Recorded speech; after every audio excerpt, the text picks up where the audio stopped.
Okay, we're back out here. It's Sunday. I opened the door and everything blew in.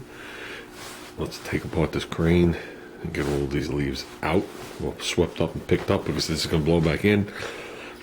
And let's start working. Okay, we got it broken down. I'll say one thing.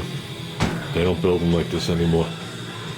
There's more metal in this base than there's a whole engine crane now. Man, look how thick this stuff is. This stuff is like... So, this is one that was rated for 1,000 or 2,000 pounds. You could do it without it going and flipping over. These legs come out. The side legs come out. The boom extends. Different adjustments. Yeah. So, okay, let's get this thing out of here. This is a two-person job. Okay, a little better. That's the liquid that came out of the thing, the hoist. Okay, we got our springs, we got our perches, our old ball joints, this top of seats, our back shocks, old springs, all four rotors, ball joints, some tie rod ends, master cylinder brake hoses. Underneath the box is the line lock. We ordered shocks last night. They should be here within 2 days. So I'd like to put one of the spring seats on to make sure these bushings work like they're supposed to. And maybe put a spring in this side. Then after that I want to move over and we got to shoot this side. Okay, we got the spring seat on. These bolts are knurled like a wheel stud, so you don't have to put a wrench on the top. And I don't think they do that for any other reason but for assembly when it's going down the assembly line. It just fits in between here, so that keeps the bushings from coming out. Bushings are lubed with some synthetic stuff, I really don't know. But this thing will actually pivot a little now, as before it was rigid.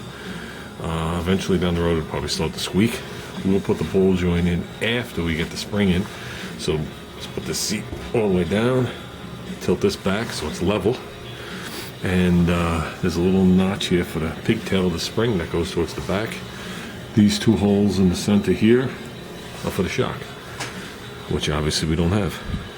So, okay guys, let's take a look at the springs, see what the difference is. I measured them. They're 40 thousandths thicker on the wire. That doesn't always mean anything, but at least it's a step in the right direction. Are they the same height at this point? Yep. So, at least it's the right spring, and it's a new spring, and whatever. And the rate's supposed to be stiffer. So let's find out what the deal is putting it in. There is a difference I noticed right off the bat though, now that I'm looking at them. I counted the springs real quick and I was like, I'm gonna follow along. 1, 3, 4, 5, 6. 1, 2, 3, 4, 5, 6, 7. So I thought there was an extra winding in there. And then when I look at it, the factory keeps that lower loop tight to almost a full turn, and then it starts to lift. It's lifted up like 3/8 of an inch. This one is above it. So if I count it back like this, if I line these up the way they are, it's 1, 2, 3, 4, 5, 6. It's the same amount.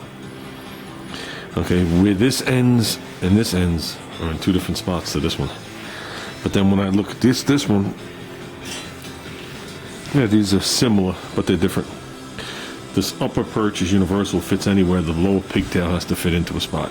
That's all that matters. So you just gotta remember, this goes towards the engine of the car. So let's set this bad boy up. I'll put the upper cushion up top, and let's go for it. That's some scary stuff. Oh no, not this. Warming the paint cans on the heater. Woo-wee. That's in. Holy crapazoid. Can't believe how much I compressed that spring. Last time I compressed it, and since I left the shock in, I just pried these studs up and out, not caring about scraping anything. But yeah, I think that would actually be harder with solid bushings because the perch would be tilted this way, making it shorter. I couldn't compress these anymore, but I felt safe. Took the paint off the tool. And I could swear I bent it. So these things are made to float, you know, this way. And this one was turned. So I greased it all up. The original ones, I hooked it. Get your pick taken at a Sharky Bank. The original ones, I hooked it like between here and here, I think it was. These, I tried that and it was just too stiff. So I had to go from here to the bottom coil. Right across the bottom. The more coils you add, the softer it gets. And that took a lot. So, you don't know. I don't have to tell you what's running through your mind as you're compressing those. So, okay, we're good. There you go. Nice and simple, but different. It's shiny there because there was 1 or 2 speckles where I hit the undercoating, so I just shot it across. So that'll dry the same. But the bowl joint's in. Bowl joint was black. I did a cast iron. That's all. No big deal. It's a disease. Here's the other one. They seem to be decent quality. I mean, what do I know? Better than what was in there, I hope. So, with that said, I think that's as far as I can go on this side without doing some paint. I'm not ready to paint right now. I think the thing to do is to black out the other side and then do some paint. So, okay. Okay. Obviously still wet. 2 nice thick coats. Like I said, it isn't, the coat wasn't bare metal. We're just going over the original undercoating that was here. And undercoating isn't a rust preventative, it's a sound deadener. So, this is one of the only things that you could spray on. And like on the frame rails, you could scrape it off with a razor later. Or wipe it off if you want with some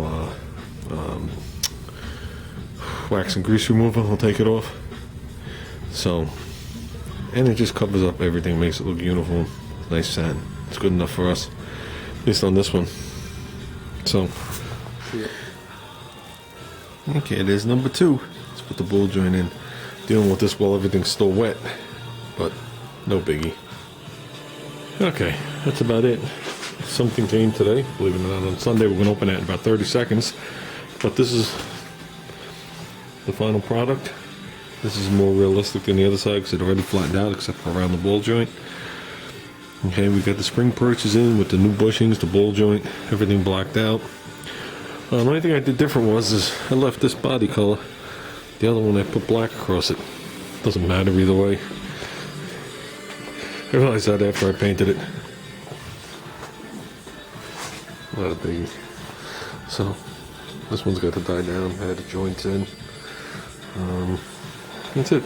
And anywhere I scratch the spring a little bit, I just touch it up with Magic Marker. Call it good. I think that's getting nice, presentable front end when we're done. Nicer than most drivers. That's all I can say. I'll return this spring compressor tomorrow. That is not mine. I had one almost identical to it. It was actually OTC just like this, but the clamshell parts pivoted rather than it pivoting across. Definitely a more high-end one. And it sits at my friend's house in Connecticut. So I should send Ruben there to go get it.